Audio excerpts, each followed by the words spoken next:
Welcome to another edition of the Official Jets Podcast. Ethan Greenberg, Eric Allen here in the BetMGM studio, back from Green Bay, Wisconsin, where the Jets, unfortunately, sustained a handful of injuries that we're going to actually start with. Figured, get the bad news out of the way first, then end on a positive note because the Jets are 2-0 in the preseason. Zach Wilson continues to look good. So let's start with joint practices chronologically here. The big news out of joint practices was unfortunate because Carl Lawson is done for the year with a ruptured Achilles. Yeah, you feel really bad for the person. I agree with Robert Saleh. And he was a man on a mission throughout the summer. I thought he was the best Jet on the field throughout training camp. Every day he was getting to the quarterback, and everybody talks about his explosiveness. Yes, he can beat you off the edge, but he can beat you inside as well.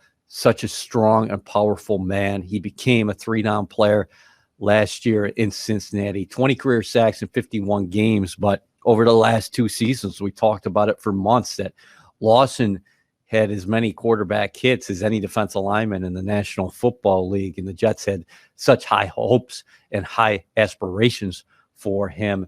It was just a tough blow, crushing blow. You were actually there on the sideline because the way the practices worked each day was Jets offense going against Packers defense on one field, then on an adjacent field, Packers offense going against Jets defense. So what did you see? On the play, I didn't see him get hurt because Aaron Rodgers, that play started rolling right. So I'm watching Rodgers. I'm trying to see who he's throwing the ball to, what the coverage looks like, whatever. Then all of a sudden you see a Jet down and you start taking almost like attendance on the sideline. You're like, okay, there's Foley, there's Quinnen, there's John Franklin Myers. And like, I don't see Carl Lawson on the sideline.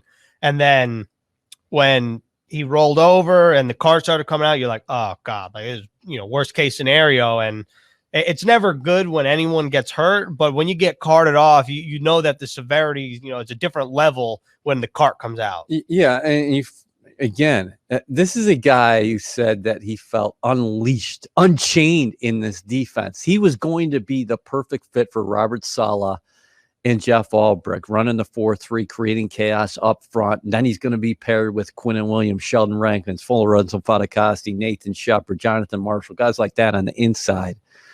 And where were the quarterbacks going to step up here in 2021? And it just on paper, it looked to be a good signing.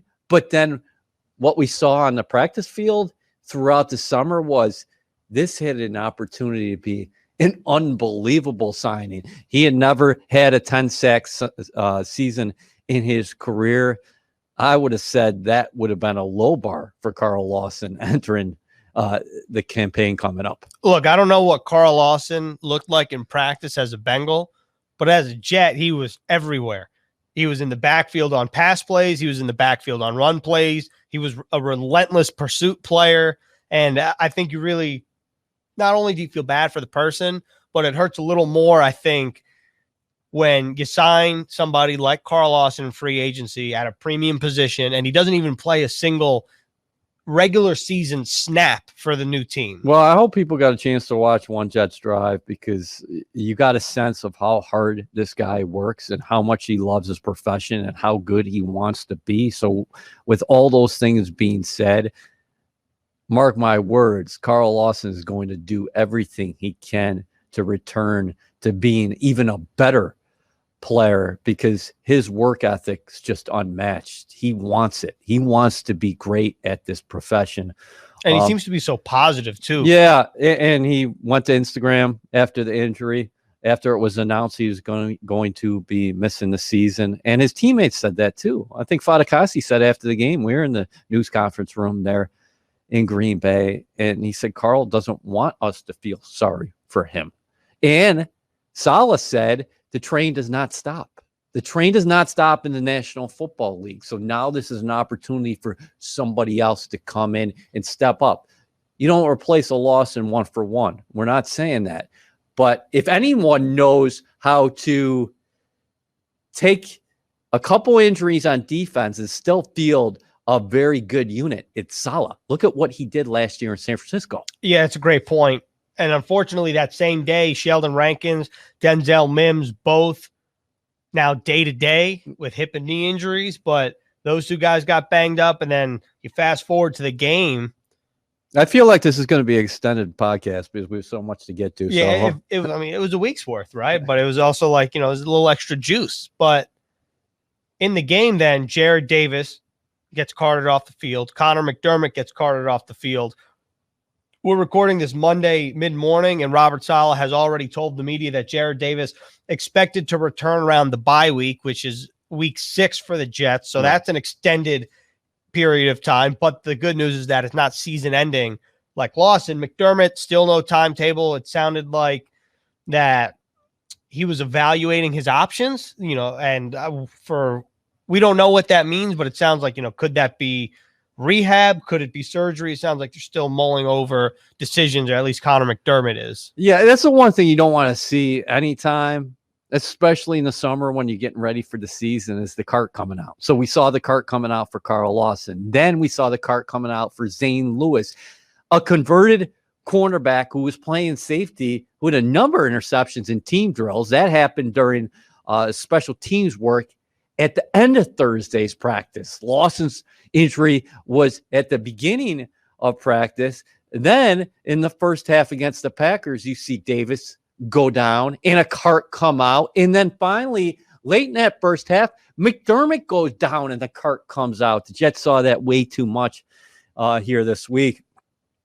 Here last week, is the days just are stringing together right now. But Davis is going to be a veteran presence there on the middle with C.J. Mosley. And Aaron Rodgers was halfway joking about it when he said that Davis has the hardest head in the National Football League. He's a thumper. He's a guy who really was looking at this to restart his career after playing 4 seasons with the Detroit Lions. And he was going to be that veteran presence in the middle alongside C.J. Mosley. So now he goes out and a rookie steps into his shoes. Yeah, so week 1 against the Carolina Panthers could seemingly be C.J. Mosley and 2 rookies, Jamien Sherwood and Hamza Nasruddin.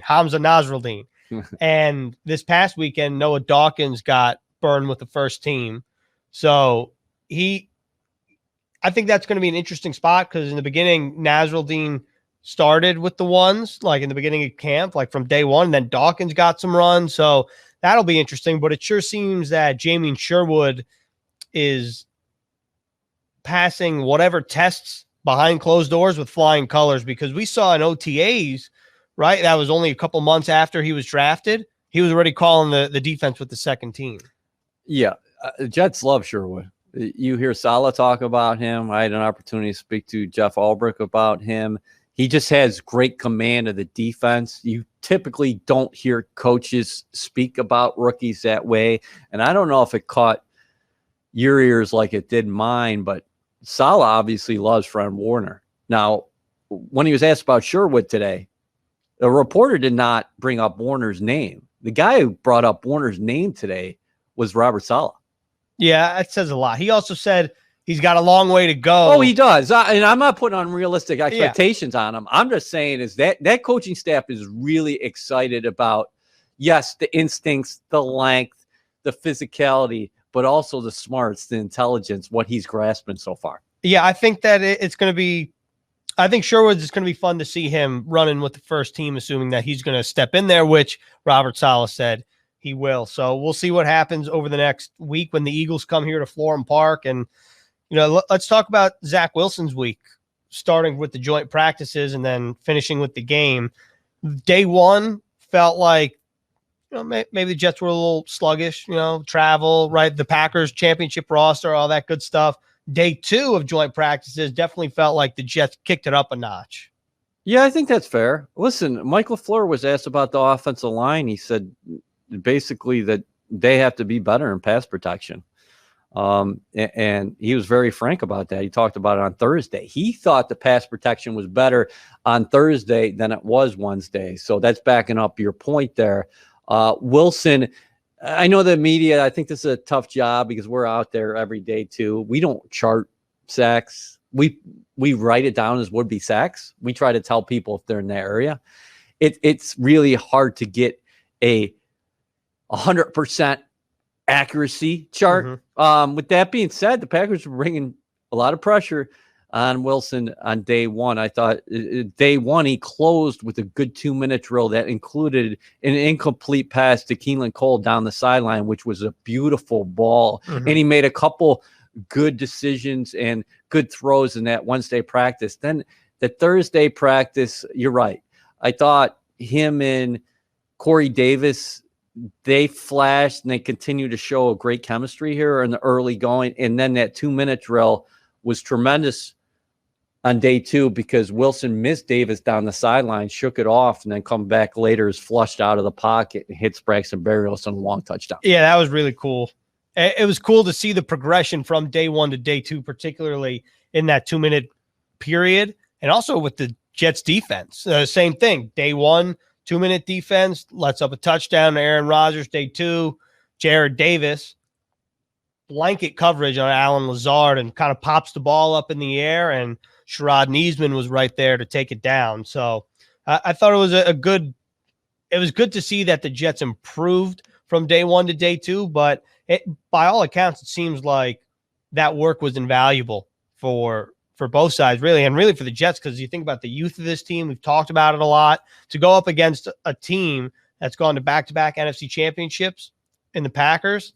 I mean, it's a championship roster. That's what Saleh said. I mean, you saw it, but it's good experience nonetheless, especially when you consider the relationship between Robert Saleh and Matt LaFleur and Mike LaFleur, that they all scripted the practices together. Like, oh, we need to see this look. We need to see that look. Can you send this? Can you do that? So it seems like the work on both sides was really invaluable.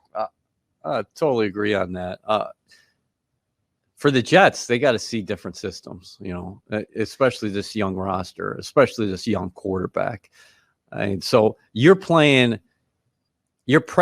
against a team that won 13 games last year, that won 13 games the year before, that, for my money, should have beat Tampa in the NFC Championship game. Hey, listen, you got to put them away, but they did not put them away there at home. They will be in contention for a championship again this year. I mean, we can speak about Aaron Rodgers later, but just for anybody defensively going against Rodgers, even in a practice situation, that forces you to make quicker decisions, to get better, to be on your P's and Q's every down. Otherwise, that guy's just going to embarrass you. That's how good he is. And then, we go back to the other side of the ball. I don't think the Packers defense gets enough credit, maybe nationally, because Rodgers is so good. Rodgers is one of the best players ever in the National Football League, in the history of the National Football League. What he did last year was just off the charts, amazing. But the Packers got some big-time dudes defensively. They do. And a lot of them didn't play, obviously, in the preseason Yeah, but games. We saw them in the practice. Yeah, I was going to say in practice, I mean, they're good players. You get the Smiths, unrelated to each other, Preston and Zadarius. That's right. You got Kenny Clark, who didn't practice. You got Jair Alexander. Adrian Amos has been one of the top safeties, or a very good performer, probably an underrated performer the past couple of years. You like Darnell Savage.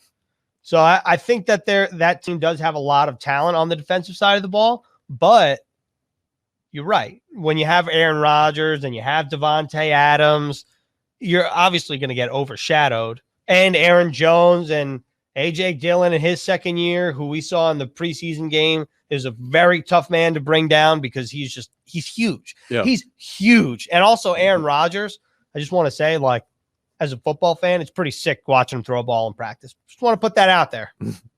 Listen, the guy's a maestro. He's just so calm in a pocket.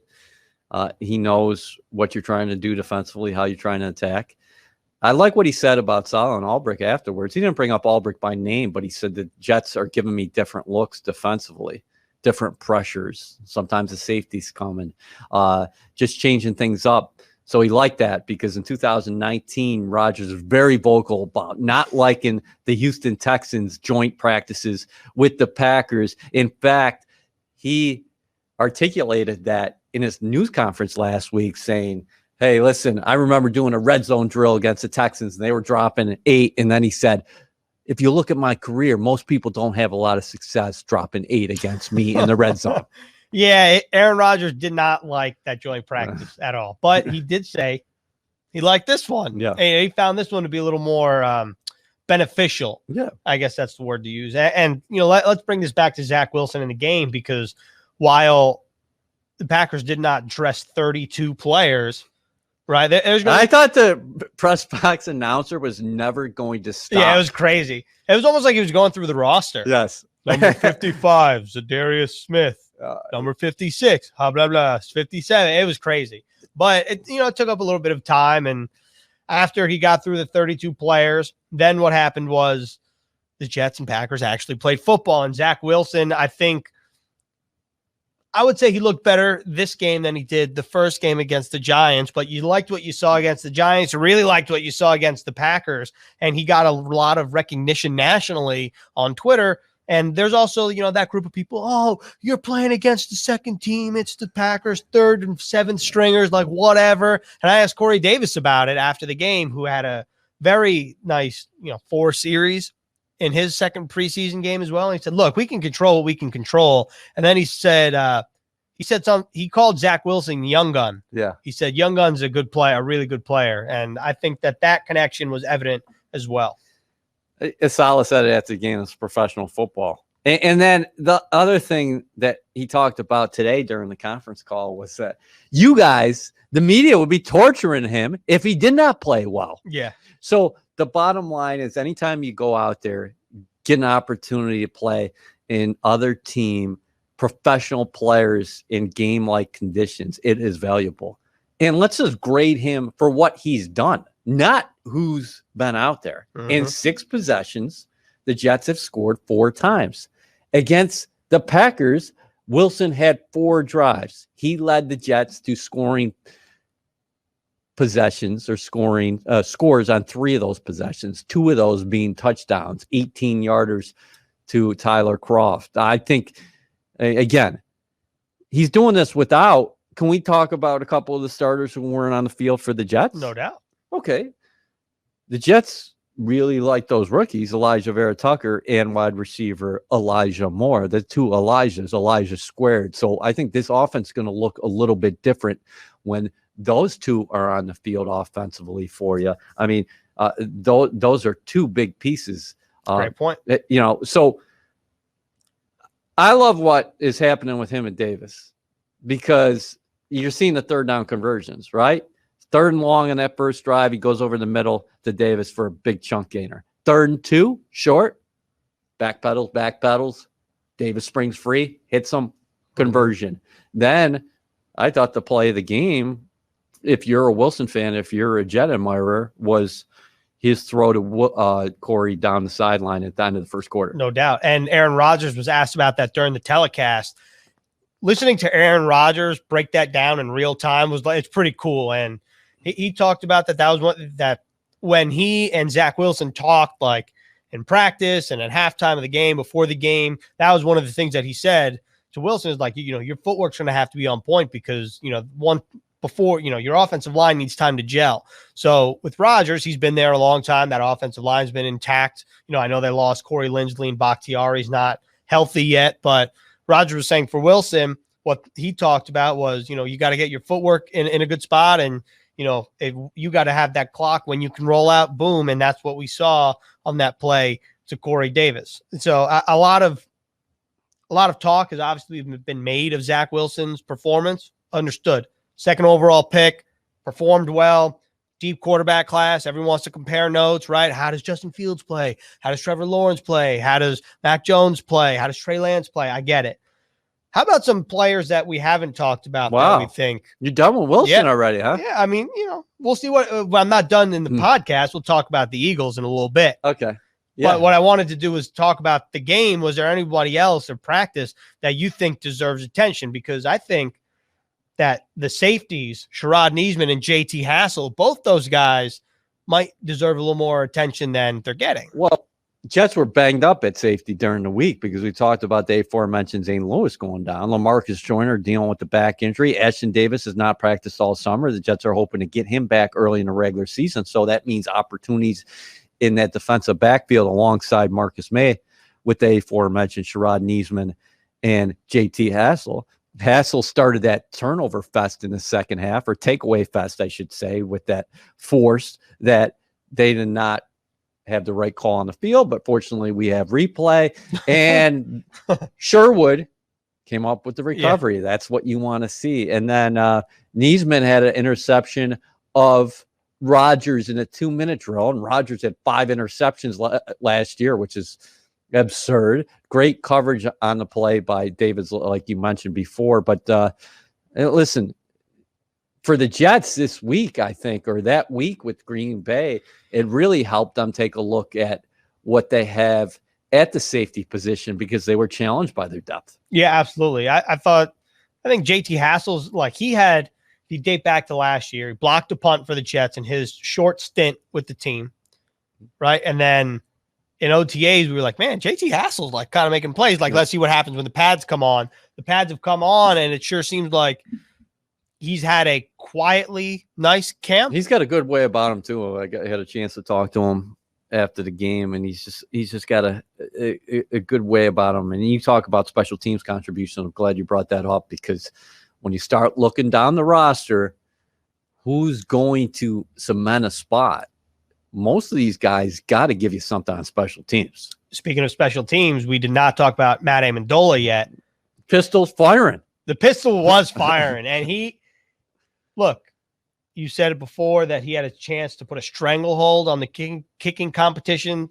Jets have one kicker on the roster. That's Amendola.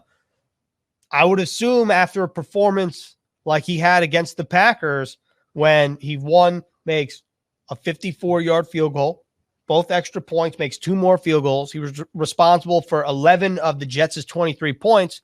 Maybe there's some trust now building between him and Brant Boyer and the rest of the team. Obviously, we'll see what happens over the course of this next week against the Eagles, but definitely off to a good start for Matt Amendola.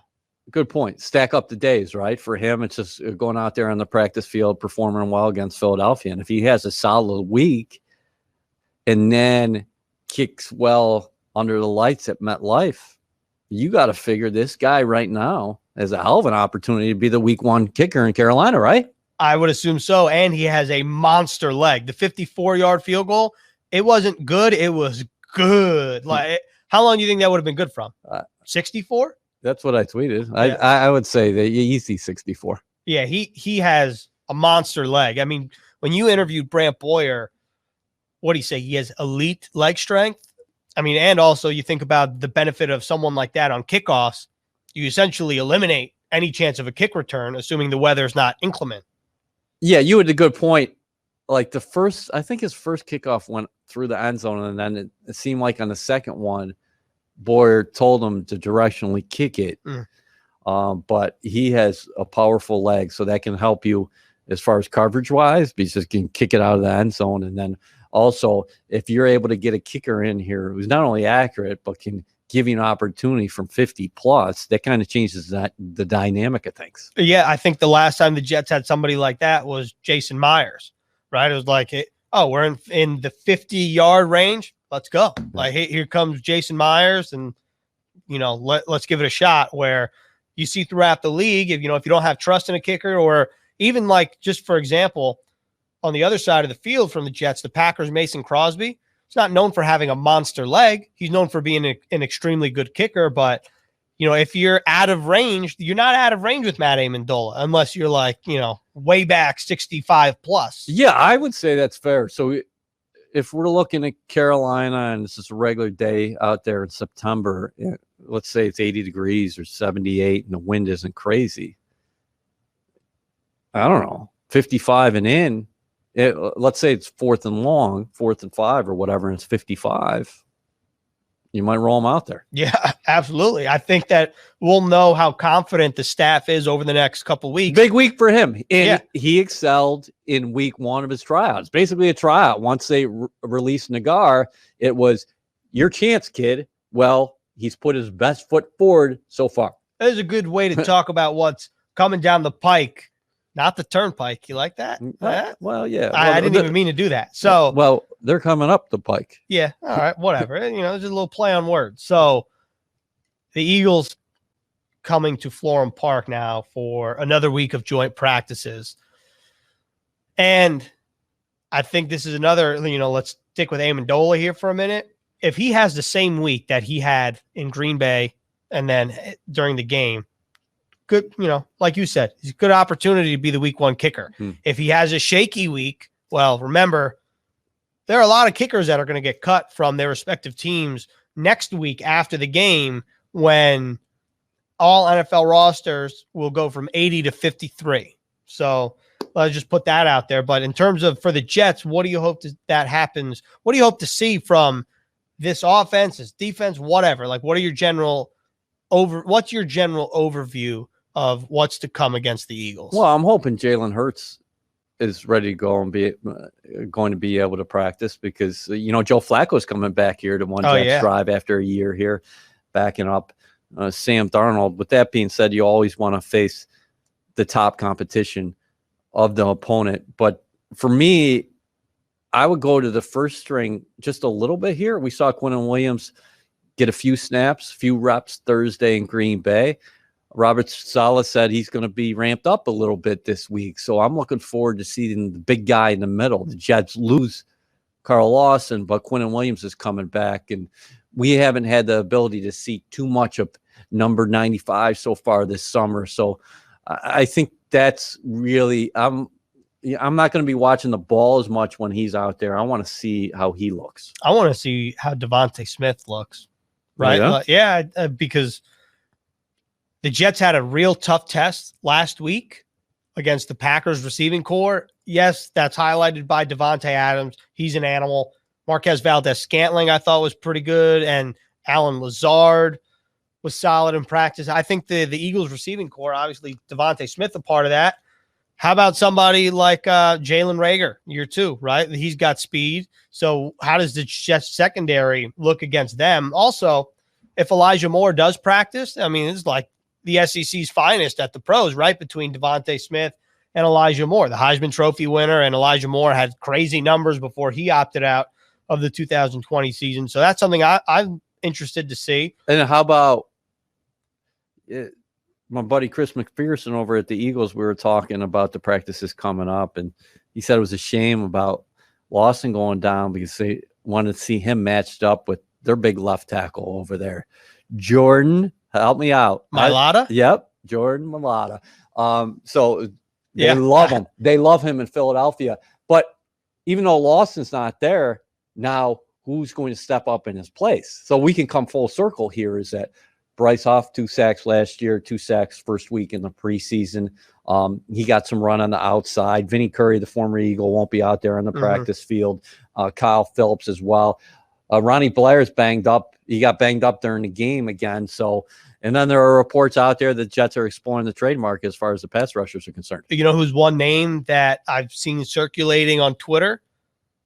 Eagle, Derek Barnett. How about that? So that's just something to keep an eye on. Listen, when a guy goes down, this is natural. People just start looking for pass rushers out there. So I think Joe Douglas is always going to look at how he can improve his roster.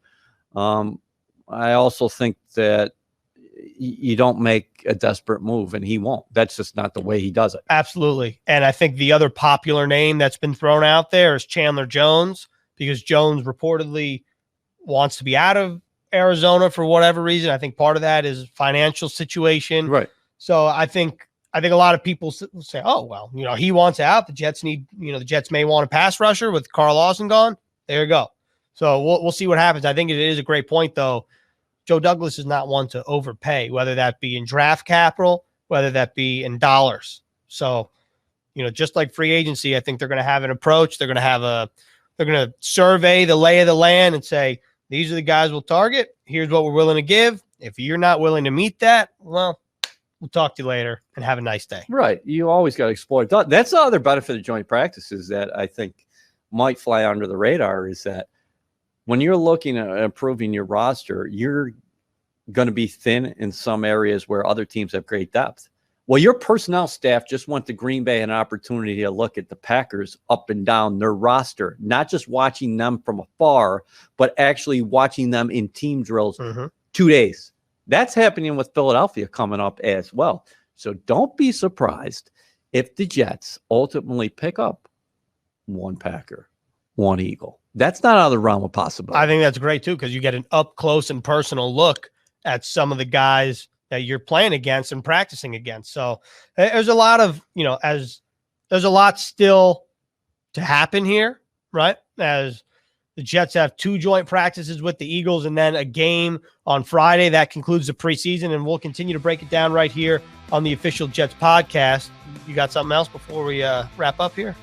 No, Mulata's a monster. And Mekhi Becton a monster at left tackle. So we'll see 2 of the biggest left tackles in the National Football League this week. That's a good point. And that's all we have on this edition of the Official Jets podcast. We'll talk to you next week.